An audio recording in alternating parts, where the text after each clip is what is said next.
mais quand on s'adresse à des enfants comme vous, Henri Dess, quand on a une telle réputation à tenir, on choisit vraiment les sujets qu'on aborde? Non. C'est-à-dire non? Non. Parce que j'écris pas les chansons de cette façon-là.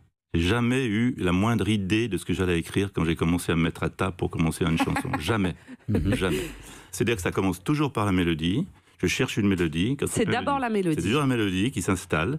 Et à un moment donné, cette mélodie, elle attire un mot à elle. Et ce mot, il est peut-être entouré d'une fratrie d'autres, de 2-3 mots. Et ça commence à faire un tout début d'idée. Et je commence à travailler là-dessus. Alors, je suis désolée, mais il faut m'éclairer sur une chanson culte, La Mélasse. Oui, c'est une des toutes premières. Mais oui, mais on peut y mettre tout ce qu'on veut dans La Mélasse. On va écouter d'ailleurs quelques instants La Mélasse. Mélasse, quand je mets les doigts dans la mélasse, j'en ai jusqu'au cou et ça me plaît beaucoup. Quand j'en ai tout partout de la mélasse. J'entends cette chanson et je me marre, c'est immédiat. C'est-à-dire que quand on est enfant, on trouve ça génial. Quand on est adulte, on se dit quand même, qu'est-ce qu'il avait dans la tête, Henri Dess, en écrivant cette chanson? Mais alors, je sais pas, moi je suis suisse. Oui. Non, on n'a heureusement pas vécu la guerre comme vous.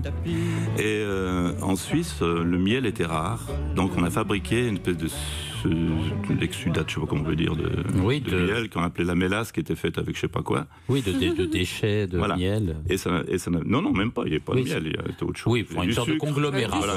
Une sorte de caramel. Oui, c'est ça. Et en fait, on a mangé ça pendant toute la guerre, et ben, c'est resté dans les habitudes de chez nous de manger de la mélasse au petit déjeuner, de mettre ça sur les tartines. Donc c'est pas une chanson à double lecture par enfant comme les dessins animés peuvent le faire aujourd'hui, où il y a une double lecture. Ah là, il y a souvent une double lecture dans mes chansons. Ah, on est d'accord. Absolument. Merci. Ah, oui. La mélasse, il y a une double lecture. La mélasse, ça peut être aussi de la boue, de la saloperie. Enfin, pardon. Oui, ça peut être un peu. Voilà. Oui. Non,